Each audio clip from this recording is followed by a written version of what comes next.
Hello and welcome to Fueling Around with me, Jason Plato, and the champagne on my podium. It's Dave Vitty. Hello. Hi, Dave. How are you, mate? Very good. Thank you, JP. You're looking, enchanting, I think is the word.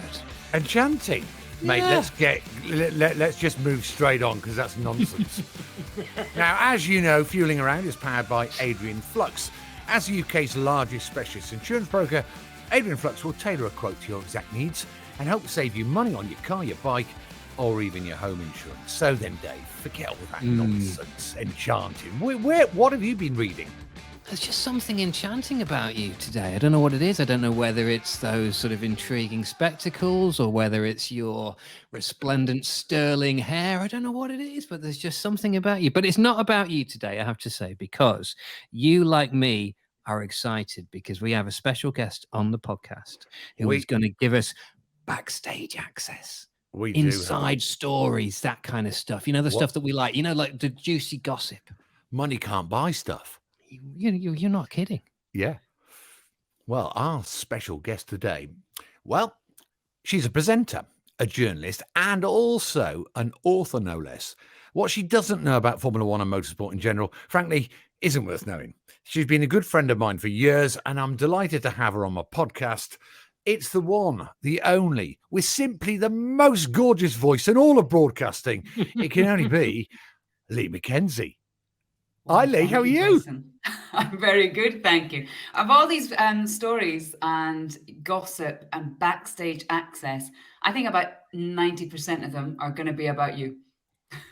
Well, the thing is, Jason, you do have something of a reputation. I mean, we've worked together for a good few years now. And actually what Lee is implying here is stuff that has been implied by many people before, whereby normally if there is some kind of to-do going on backstage or shenanigans. Shenanigans is a good word. Yeah. Normally, you are never very far away from it. Is that fair to say? It is fair to say, and I was given a mantra by my dad many, many years ago. And it goes like, if you're going to get wet, you may as well go swimming. Do you know what I mean? And I've kind of stuck by that all the way through. Well, it suits you. Anyway, it's not about me.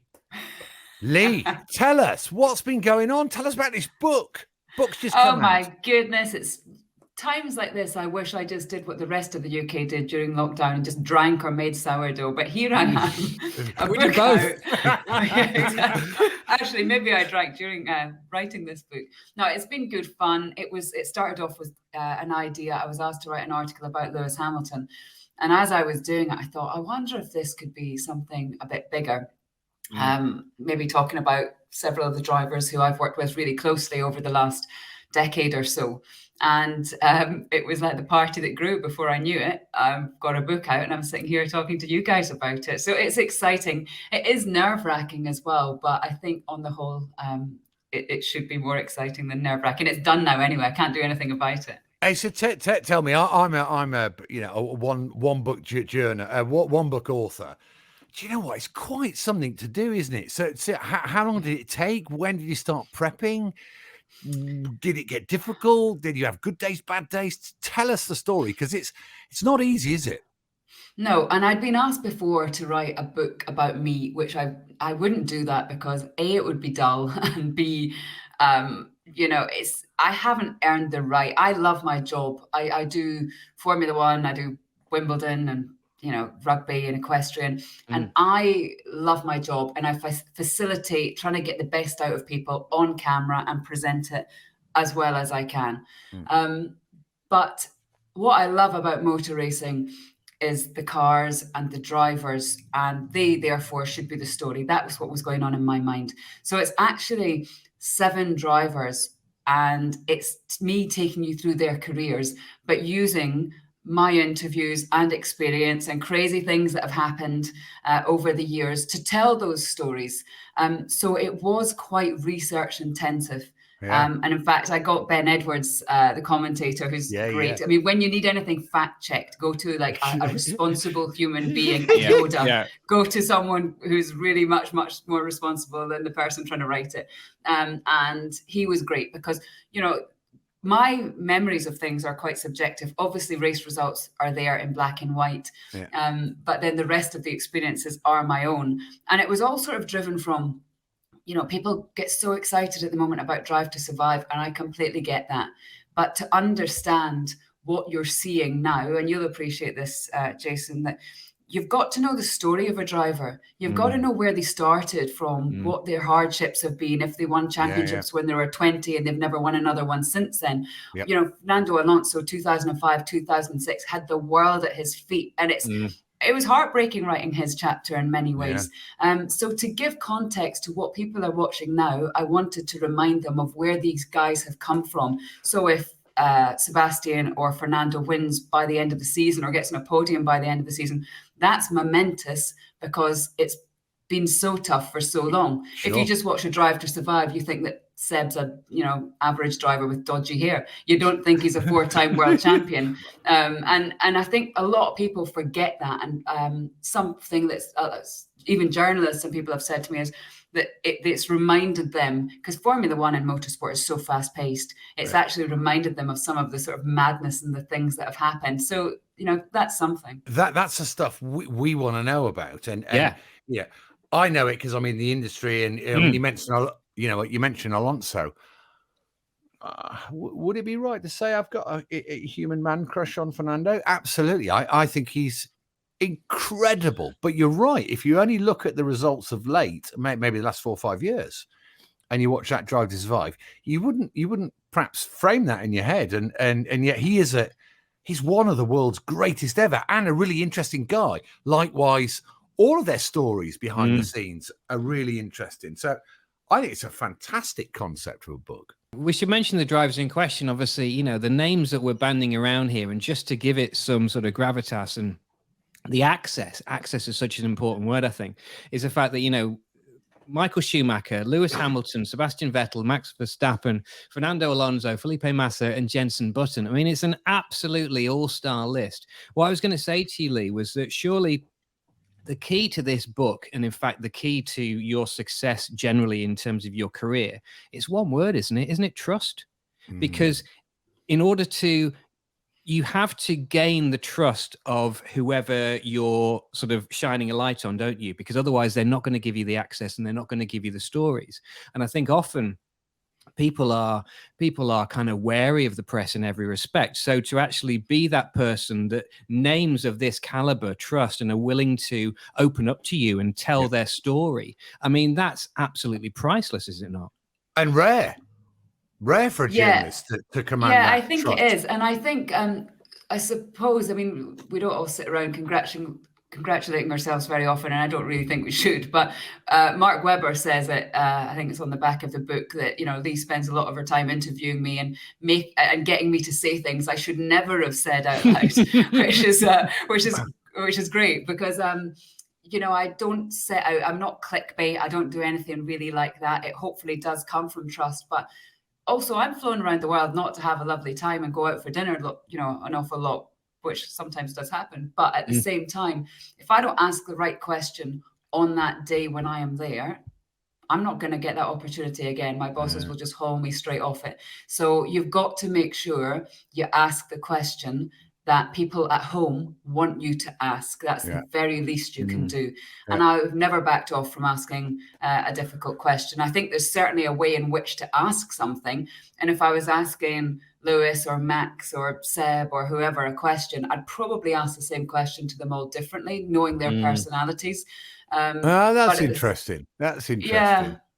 Tell us a bit more about that. Go on. That's really interesting. Well, I think sometimes, and it can be across all, sports as well. If you know the person well enough, tennis, I have to do it at Wimbledon. I'm the first on the court when somebody's won. Now, when someone's won, they're quite keen to see you. In Formula One, there's one winner and a lot of guys who don't really want to talk to you. But ultimately, some people, you need to sort of go in with a little ego massage or a little look. I know you've got very high standards and second isn't what you were hoping for today. And you ease into it. Where there's others that if you started that, like with Max Verstappen, he'd just be like, he's so direct. He's so blunt. He doesn't care for any of this. He's just so matter of fact, which is quite refreshing as well. So you just have to know or do as much research as you can if it's not a sport you're working in, day out, and find out who these people are that you're going to be talking to in order to get the best answer.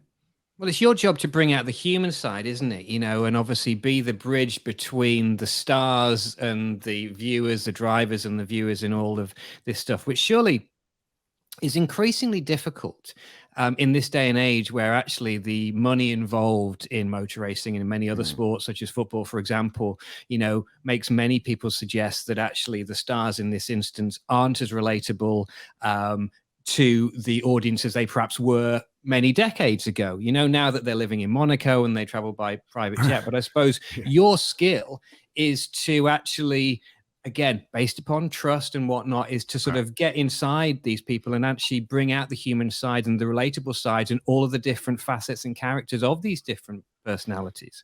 Yeah, and you add in the fact that, you know, and I'm not sure if this book could be done in 5 or 6 years' time now, because everybody knows everything because of social media, or so they think. So, you know, the book starts off with a quote from Ayrton Senna that I've always really liked about the visor hiding the emotions, because it's not like a golf or a rugby or a football that when someone gets a putt or scores a try or scores a goal, you can see that emotion. The face is covered. So we've always had that barrier. And until social media came along, you've not really known the drivers apart from what you saw on the actual Formula One or motorsport program. Now you do an interview with someone and you know, you get 1,000 people saying to you, well, Lando Norris is much more chilled out when he's on his simulator or on at home. And you're like, well, yeah, he should be. Obviously. You know, that's just part of it. So I think that's, you know, everyone's carefully curating their image as well now. They're so aware. These drivers who are coming through now, you used to go to a racetrack with the driver coach. You're now going with 2 social media people. And your driver coach is left at home getting frustrated watching you on the television. And you know, according to your social media, you've had the time of your life. And interesting enough, maybe 10 years ago, probably about then, you know, I thought F1 in particular, it's, you know, the driver projection was becoming a little bit homogenized. Oh my God, it's so much more manipulated and tickled and perfect now, isn't it? Compared to where it was years ago. And even then it seemed it was too much. It's a difficult balance, I think, because to be authentic, you actually do have to be yourself. But who is actually doing that on social media? Not many people. Not many at all, actually. Maybe actually Lando, actually, not Norris. But even then, that feels.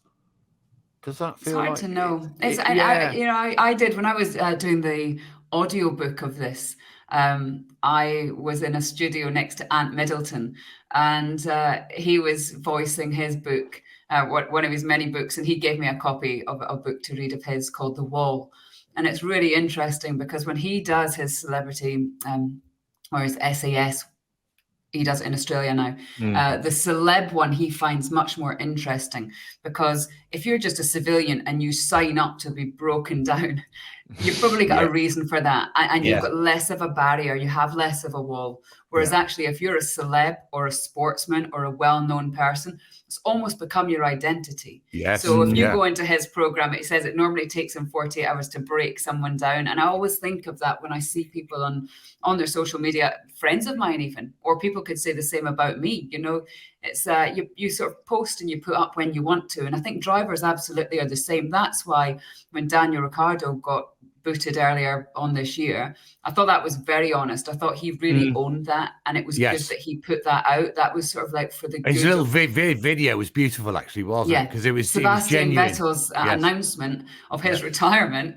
You know, that it was his debut on social media. Which again was just really. He didn't have any social media accounts until the day, because I suddenly thought, is that right? Social media, yeah. I didn't know that. The first thing he did was post this 5-minute video, a German version and an English version, which was incredibly powerful. So yeah, I suddenly thought, well, gosh, it's taken him that long. Sebastian hates social media and everything that goes with it. So he's obviously got a future plan to try and embrace it and you know, use it for good, because that's what his legacy is going to be. Well, do you know what? That's really interesting you say that. I mean, I don't know if you know, but I sat in the board of directors at the BRDC for Silverstone for 10 years, and not last year, the year before. Seb went, and it was Seb's idea, and he said, "Look, I want to help clear up." And he basically on the Monday went with bin liners and cleaned up all of the grandstands. And do you know what? His only request was, "I don't want this social media." And Really? Silverstone actually broke that trust, and they did put something out, and he went ballistic. Yeah. So that's really interesting, isn't it? That's the character of the man, which I'm sure in your book, you've managed to, expose. That's a really interesting dynamic, isn't it? That he just wanted to do it quietly, do something, I guess, for himself, actually. That's unusual in this really crazy world of motorsport. And do you know what? You start to doubt it, don't you? I mean, instead of thinking this is a lovely thing, you're thinking, well, why would he want to do that? This? What's behind this? Yeah, what's this? Is he after this? Yeah. He's just a really interesting guy, isn't he? Really nice. He's really interesting. Yeah. He's really interesting. And I saw a headline this morning which just said Sebastian to Audi in 2026, and I thought, I hope not, because in actual fact, I think he's been through so much recently, and he is a great person. And I know his family, and he's a really genuine, lovely guy. And I'm so intrigued, what he will do going forward. Roger Federer said something similar, that when someone said, "What are you going to do?"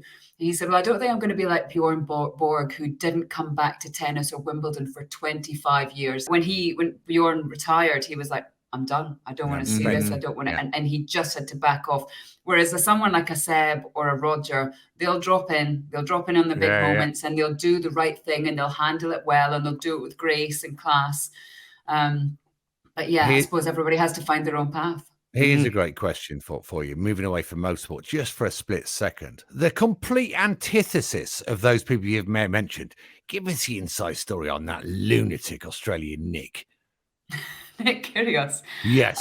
Come on. What's the story there? I mean, he is fascinating, I think. He's fascinating. I did a lot of interviews with him at Wimbledon this year, the first person on court. And there was one moment, he'd had a big match he'd gone through, and he was just sitting in his chair, sort of head in hands. And they were saying in my ear, they were like, "You need to get on court. We've got to do this interview."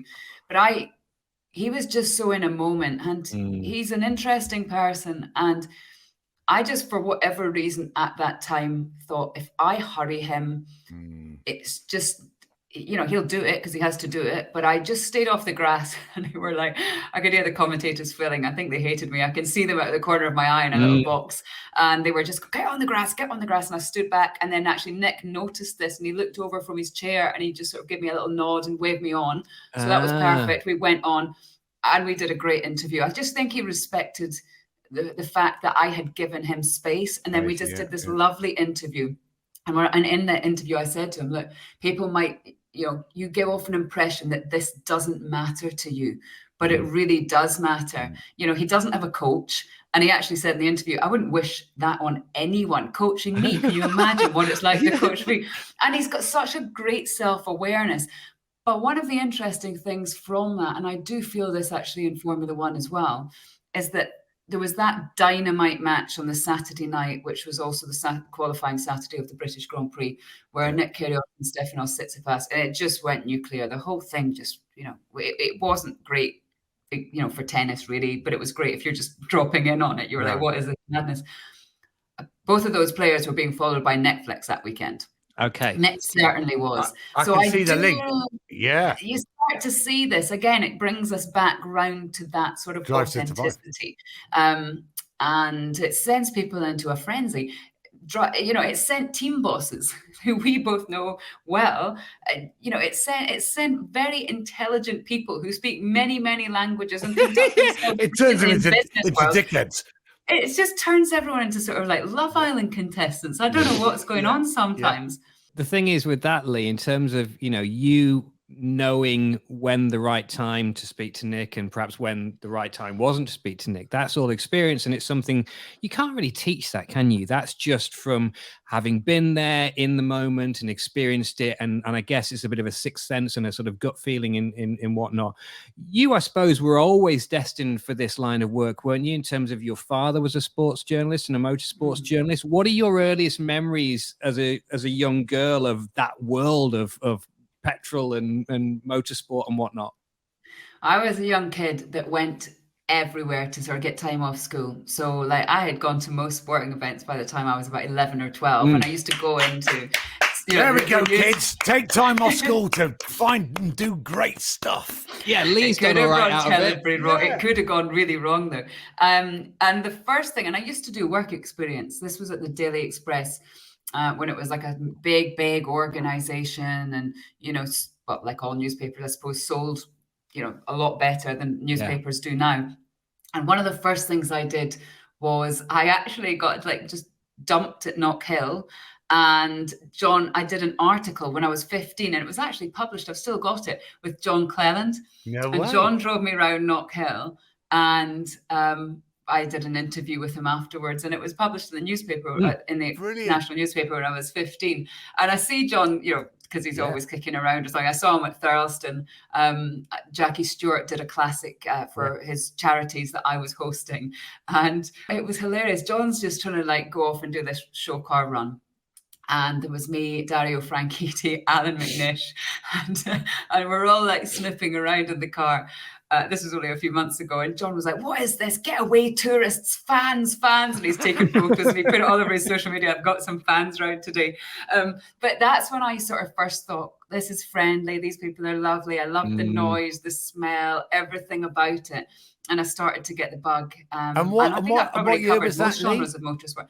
Oh, I don't know when that would have been. That would have been kind of mid-90s. 90s, yeah. It was like the full-on big Vauxhall. He was he was the Dalai Lama at that point. He was the big boy, wasn't he? He was, And I think, and to be able to go to events like that and get paid just seemed like a win-win to me. I was like, this is great. I'm in. Yeah. So, and I'm not, I wasn't very academic in that way, that actually when you're writing for a newspaper or you're writing your scripts for TV, because I always write my own stuff, I love it. I think it's great because you can do it yourself. It doesn't have to be like you're writing a dissertation or something. It's just a different feel to it. And I think, it's something I absolutely love. Absolutely. Right. Listen, we have to go back to the beginning of the car history then, because, this is something that we talk about. The one thing that unites everybody on Fueling Around is the fact that ultimately we're all massive petrol heads, and we love 4 wheels and 2 wheels. So back to the beginning then, Lee, what was the first car? What was it like passing your test? What was the beginning? I took 2 goes to pass my test, which was very disappointing. But for me, not at all. Nothing wrong in that. Acceptable. Nothing wrong. I think for my family, they'd be like, "Oh, for heaven's sake!" But I was never going to be a first-time passer. That was not happening. And then I'd saved up my money, and for £1,000, I bought a Fiesta 1.1. Popular Plus. Popular Plus. It was, well, I don't know if it was actually. I can't remember. It was that lovely blue. I'll remember the name of the blue in a second. And then just to top it, I put a silver coach line along the side. Oof. Nice. With your bare hands? Did you do it yourself? Hands. Yeah, my brother would have helped me. He would have helped me. Isn't it great? We all remember the first little bit of detailing, extra little shazazzle we did on our own cars. Isn't that great? Absolutely. Wow. Isn't it madness? And then obviously you did the parcel shelf, you put speakers in, you did all that stuff.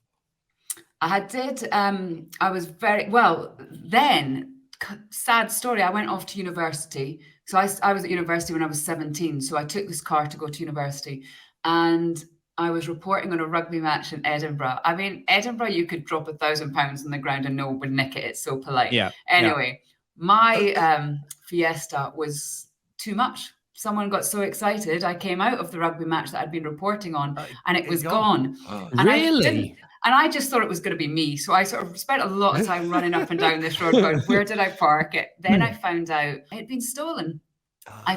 The police phoned me the next day. They didn't appreciate my clothing because they'd left everything inside it. And the policeman told me, The policeman told me that he thought that they just used it because it was raining to get from like A to B. And then I waited at the police station. The story gets more surreal. I waited at the police station for ages, and my background's all equestrian. And we used to have a horse box. It was an old BT lorry that had been converted. And every day you try and get in it, something had gone wrong. Yeah. So eventually the mechanic told us how to hotwire it to get it going. Yeah. So I waited for the police to show me like the Fiesta and get it sorted so I could take it to the garage because there was a bit of damage. And in the end, I just hotwired it myself and drove off. And I got an absolute bollocking from the policeman, who was also very concerned as to where a 17-year-old student from Edinburgh had learned how to hotwire. How did you know this? But it was the AA that told me. No way. They never told me that with my membership. Well, I think it was a bonus. I don't know. I must have paid a little bit extra, and you got a hotwire. You tick that extra box. Checking my card now and seeing if it has any details about how to hotwire. Perhaps maybe that's on the online version. I'm not sure. Where does the car history go there then, Lee? What's after the Fiesta? God, it gets quite bad. Does it get worse than that? It doesn't get worse. I then had a run of golfs because I wrote one off. But oh gosh, that's okay. That's okay. I had been to the again Knock Hill, and I'd been invited on this thing, and we'd learned how to use the skid pan and all the rest of it with the police. So as I was careering through the Lake District in a storm, thinking, okay, this is going to end badly. I'm not going to make it round this left-handed 90-degree bridge situation. Yeah. Did you pull the wand? I did use the skid pan knowledge to get me through the bridge safely before I plowed into the wall. Otherwise, I would have gone straight into a wall on a bridge, which would have been bad. And did you introduce what is known in the trade as the wand? The handbrake. Did at any point you use any of that?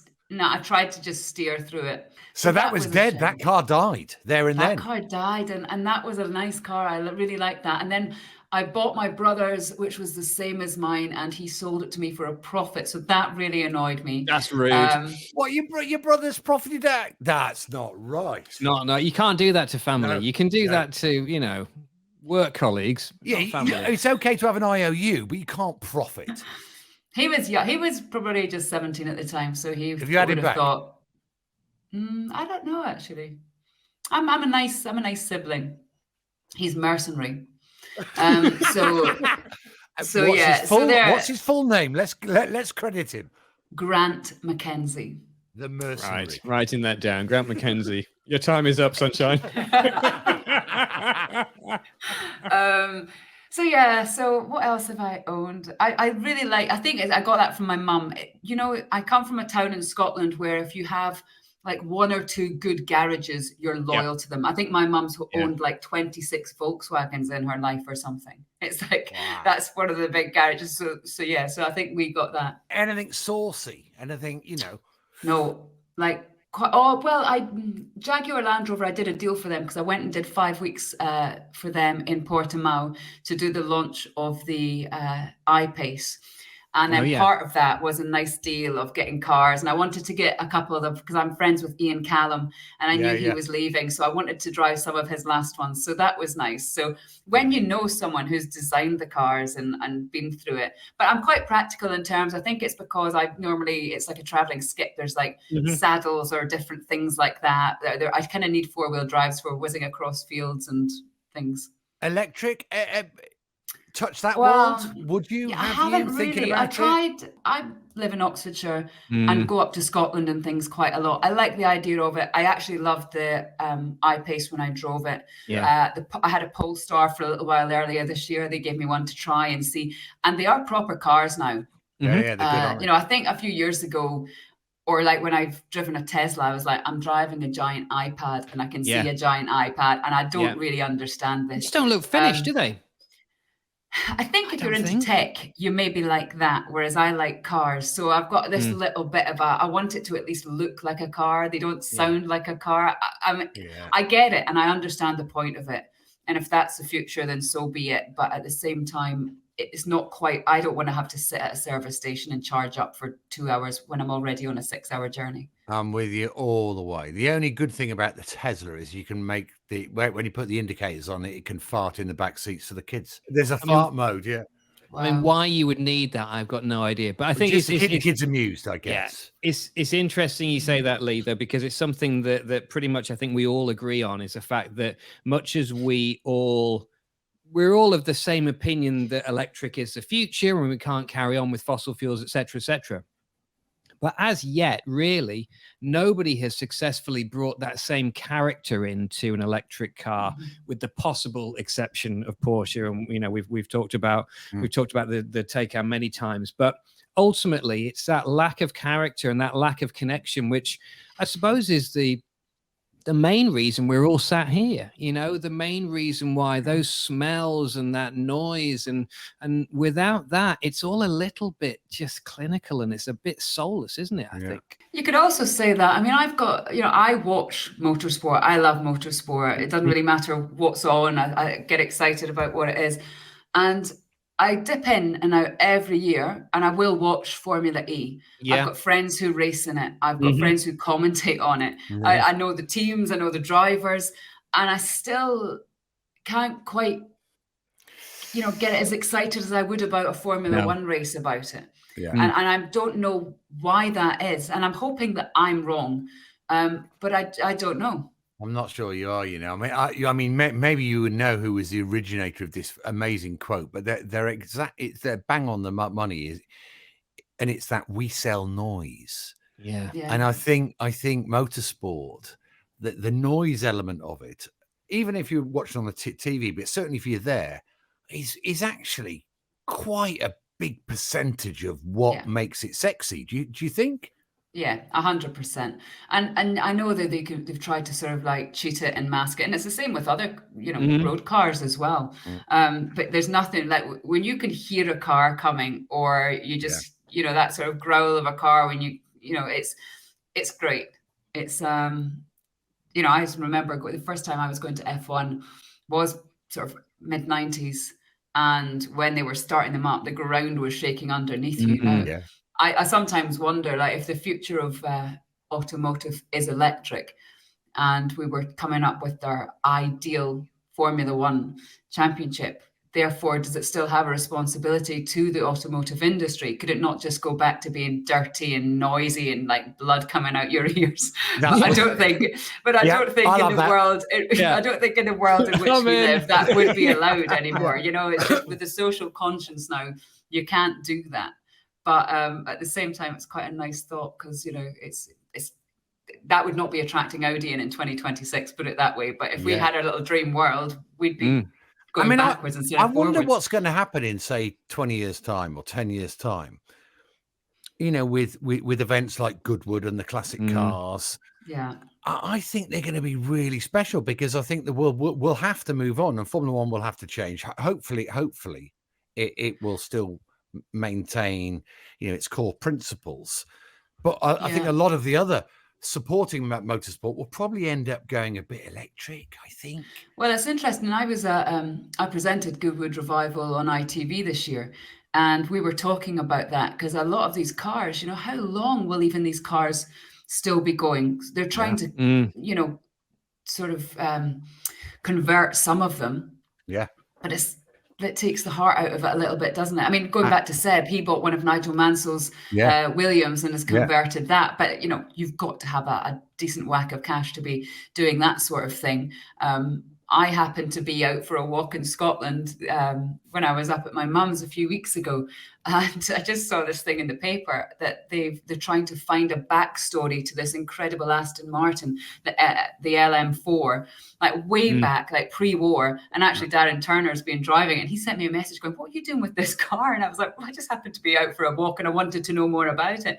And the guys at Aston were telling me, Steve Waddington and people were telling me, it's actually the cost of keeping these sorts of things alive, because they are living and breathing. You've got to have the dedication of owners. You've got to have owners who have money. I present the historic awards at the Royal Automobile Club. I had no idea what that world was even like until I started presenting it a few years ago. I mean, You need the old guys to Absolutely. look after them because they've got the knowledge. And But what's so nice at those awards, sorry, Dave, is That's that they have an award for young people who are now working in that industry, who might be working at Bicester Heritage, Okay. to try Yeah. and just to recognize the fact. And it's so important, and it's so reassuring when you meet these kids who are like, the kind of kids that you would see on University Challenge. You're like, I'm not sure if I want to hang around with them, but I'm really glad they exist. And it's exactly the same with these people as well. It's like they are so dedicated and focused. This is their world. Yeah. It's funny, isn't it? Because with regards to cars now, regular cars, non-electric cars, there's actually nothing that is more environmentally friendly than trying to keep perfectly working automobiles functioning and on the road, if you take aside the fossil fuel element for a second. But the idea that we suddenly, in however many years' time, effectively go and dump all of our cars into a huge landfill is absolute madness, and actually when there is nothing wrong with all these tens of thousands, hundreds of thousands of vehicles, we should be keeping them going. Jason, is there not you often talk about synthetic fuels. Is there not a way of, for example, with classic cars at Goodwood and whatnot, is there not an easy conversion whereby synthetic fuel could be put into an old 1960s sports car to keep it going? Or is the conversion cost and effort prohibitive?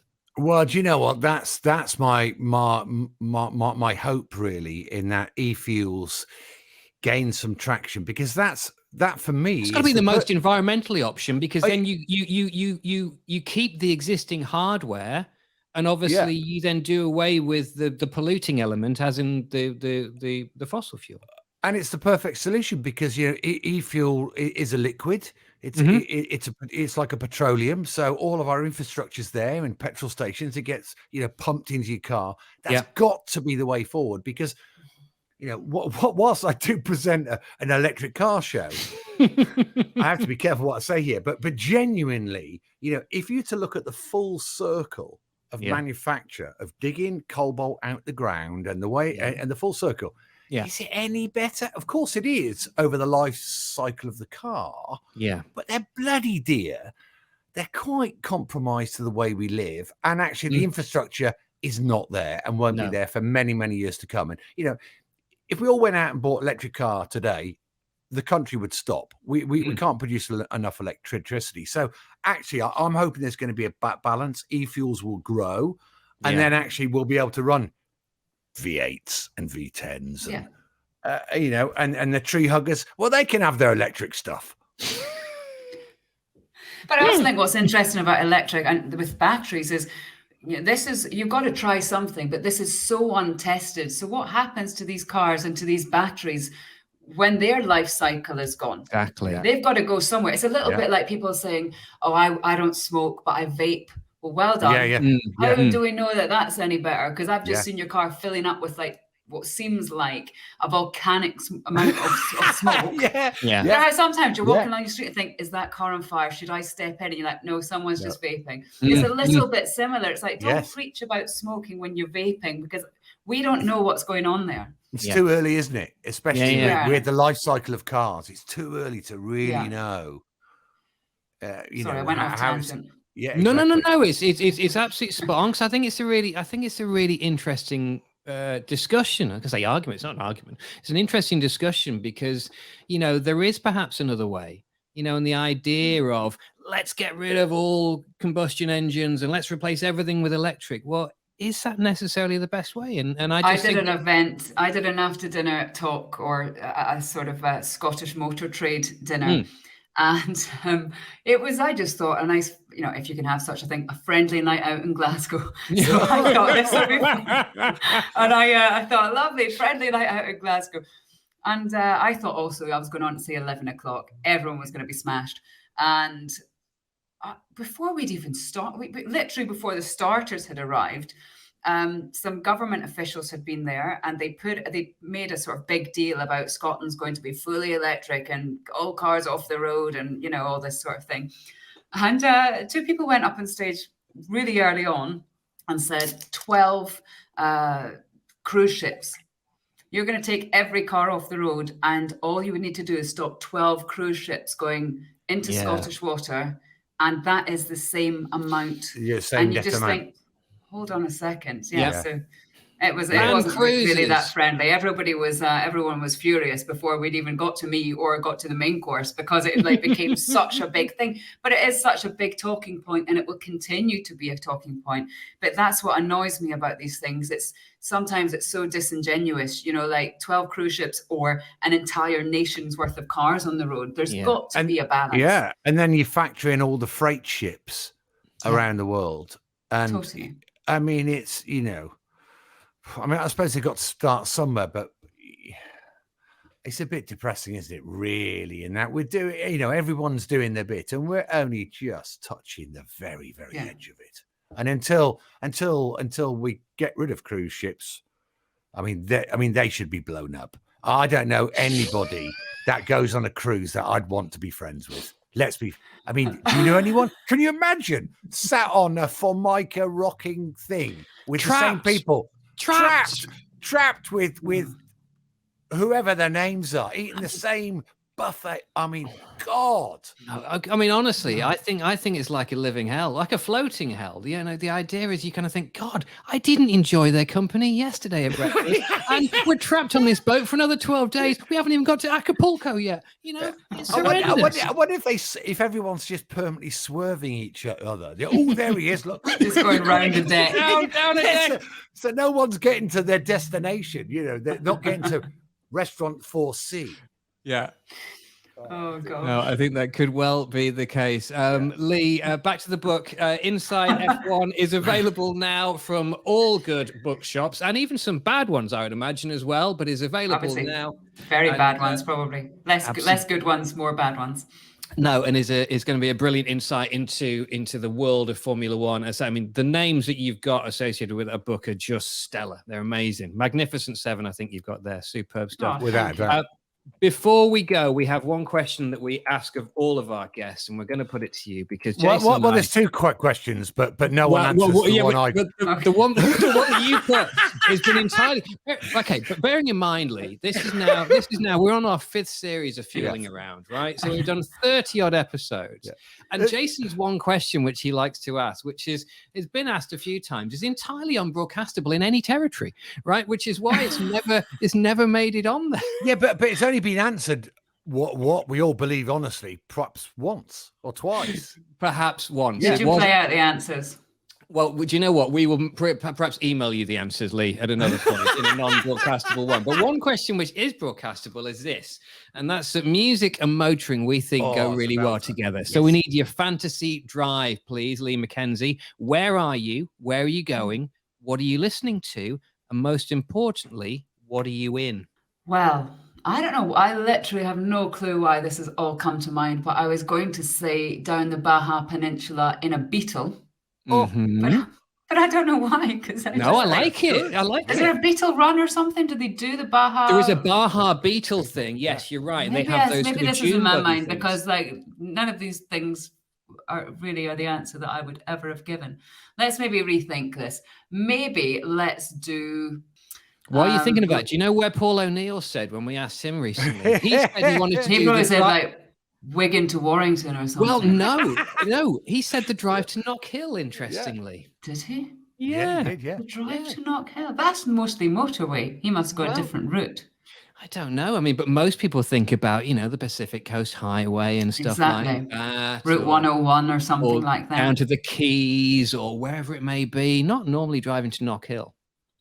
Maybe I would actually do what we used to do way back in A1 GP days.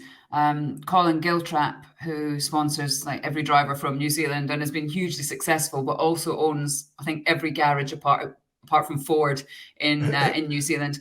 And he used to give us a car, and we would start round about Auckland, and we would drive right down to the South Island and back up again, get the ferry across. That was wonderful. Actually, I'm gonna go New Zealand. That sounds great. Steal a car from Colin. And the car, come on, what's the sexy car you're in? Or maybe not. Keep the Beetle, although that's not very New Zealand-ish. The Beetle was a terrible idea. What car would I be in? Let's narrow it down. It's going to be a convertible, isn't it? Do you think? In New Zealand, Weather gets a bit having one iffy in in New Scotland. Zealand, doesn't it? Yeah. Yeah, okay. I should have thought of this. It's also a free car. Let's be honest. I'm going to take whatever car I get from the Good Scottish lassie there. Okay, the soundtrack. And if it's a convertible and it's pouring with rain, then I'll feel right at home. Okay, we're not going to let you off without the soundtrack, though. So what is going to be accompanying your trip through New Zealand? You probably want some sort of classic rock driving tunes. This isn't a time for like Dermot Kennedy or anyone like easing you down the road. You probably want to go for one of these. I would even say a sort of compilation. Not even. Oh no, hold on. You could actually go like the Eagles. Yeah. Or the Beach Boys. Bit of Hotel California kicking out. Or, Yeah, as you something say, like or you that. could have Now That's What I Call Cruising, or something like that you get from the garage. On That's what I call cassette. fueling On around. I've got a 8-track. whole new Christmas merch for you. You heard it here first. I love it. On that note, Jason, I think you need to take us out. Well, I'm going to get myself down the garage and have a look for them cassettes, I tell you. Well, that's about it for this week's Fueling Around, powered by Adrian Flux. As the UK's largest specialist insurance broker, Adrian Flux will tailor a quote to your exact needs and help you save you money on your car, your bike, or even your home insurance. Dave, as always, thank you to you. But a huge thanks to our very special guest this week, the one and only Lee McKenzie. Thanks, Lee. Thank you very much. What a treat. No, thank you very much, Lee. Superb. And as we said before, the book is in all good bookshops as we speak, Inside F1. Don't forget, you can get in touch with us on Twitter at Jason Plato or at David Vitty. And if you've liked what you've heard, feel free to give us a 5-star rating, press the follow button, and share the podcast on all your socials. Thanks again for listening, and we'll see you next time. Ta-da.